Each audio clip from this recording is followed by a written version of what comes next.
Assalamualaikum warahmatullahi wabarakatuh. Anak-anak, jumpa kembali di channel Pak Ismail untuk belajar IPA.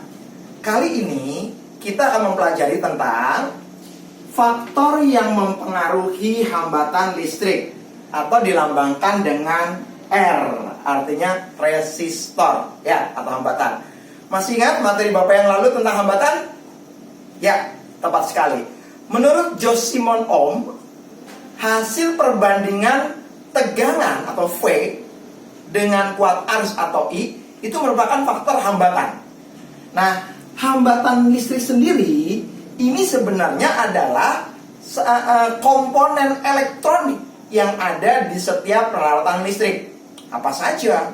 Handphone, televisi, bohlam, lampu TL dan sebagainya, semuanya memiliki hambatan. Ya, oke.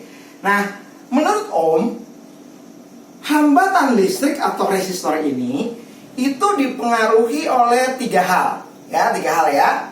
Yang pertama, hambat jenis kawat penghantarnya. Maksudnya apa, Pak Ismail? Jadi setiap kawat penghantar itu dibuat dari logam. Logamnya macam-macam. Bisa tembaga, bisa wolfram, bisa kemangan atau apapun gitu ya, seperti itu. Dan ternyata setiap logam ini memiliki daya hantar kuat arus listrik yang berbeda-beda, gitu loh. Nah, kenapa berbeda? Karena setiap logam memiliki nilai hambat jenis, ya. Jadi jenis logam itu mempengaruhi hambatan listriknya, seperti itu, berpengaruh gitu ya, seperti itu.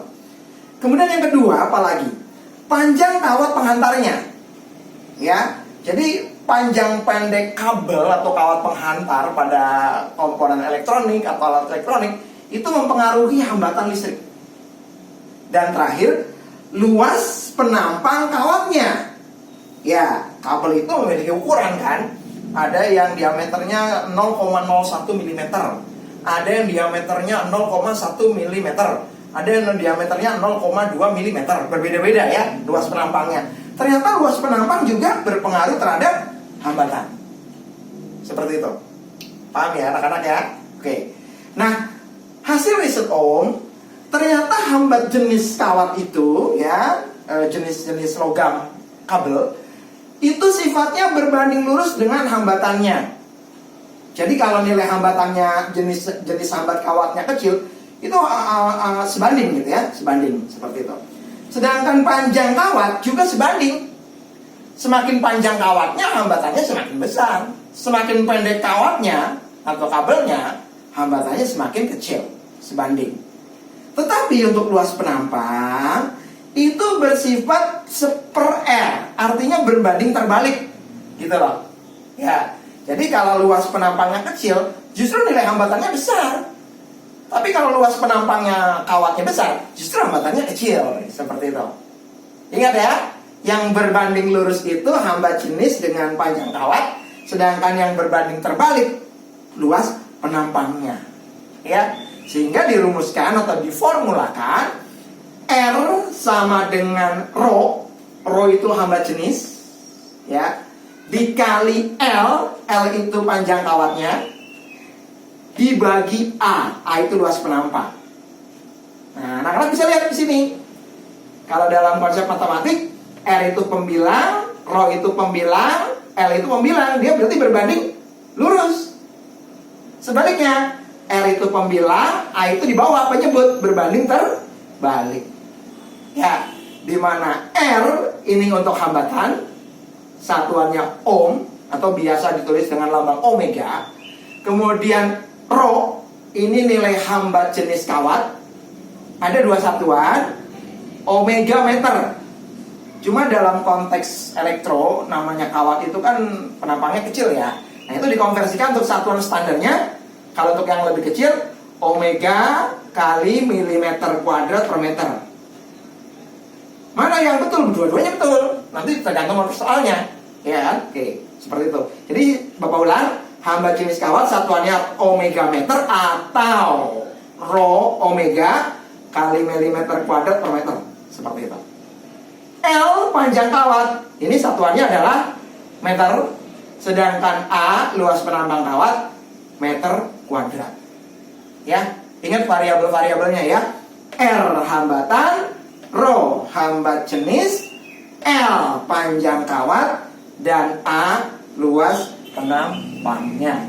Ya, seperti itu. Anak-anak nggak usah bingung.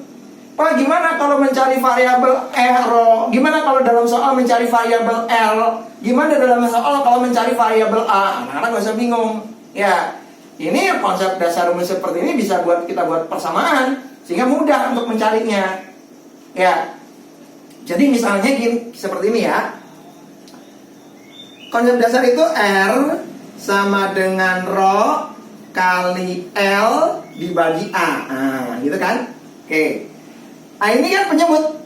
Ini kalau naik ke atas jadi pembilang. Nah, anak-anak tinggal naikkan aja ke atas sini kalau untuk mencari variabel yang lain. Jadi R dikali A, nah seperti itu, sama dengan rho dikali L. Nah, ini sudah dalam bentuk persamaan. Ya, ruas kiri dan ruas kanan. Mudah. Ya, misalnya kita pengen mencari variabel A. Nah, berarti A di sini. Nah, ingat, A itu posisinya ruas kiri. Berarti ruas yang lawan jadi pembilang, variabel yang lain yang dalam satu ruas dengan A itu menjadi penyebut. Jadi A keluar gitu ya, sama dengan rho kali L ini lawannya ya, ruas kanan itu jadi pembilang, rho kali L. Nah, dibagi dengan ruas lawannya, R. Nah, seperti itu. Ya, paham ya anak-anak ya? Seperti itu. Pak Ismail, gimana kalau pengen mencari nilai rho? Nah, mudah saja. Rho-nya kita keluarkan, rho. Seperti itu. Ya. Ini di ruas kanan kan? Ruas kiri yang lawannya berarti menjadi pembilang. Berarti R kali A. Nah, dibagi L. Ruas lawannya. Nah, seperti itu. Gimana kalau pengen mencari L? Nah, mudah saja. L-nya keluar. L sama dengan ini ruas kanan. Lawannya jadi pembilang, R kali A. Nah, gitu kan? Yang sama dengan variabel yang kita cari menjadi penyebutnya, dibagi rho. Seperti itu. Ya, ini pengembangan rumus namanya ya, anak-anak ya. Konsep dasarnya adalah satu rumus ini. R sama dengan kali rho dibagi L dibagi A. R sama dengan kali rho dikali L dibagi A. Ya, seperti itu. Jadi tidak bingung dengan variabel masing-masing. Ya, anak-anak paham ya? Oke, itu saja dari Pak Ismail. Mudah-mudahan apa yang Bapak sampaikan bermanfaat untuk kalian semuanya. Wabillahi taufiq wal hidayah. Wassalamualaikum warahmatullahi wabarakatuh. Salam sehat semuanya.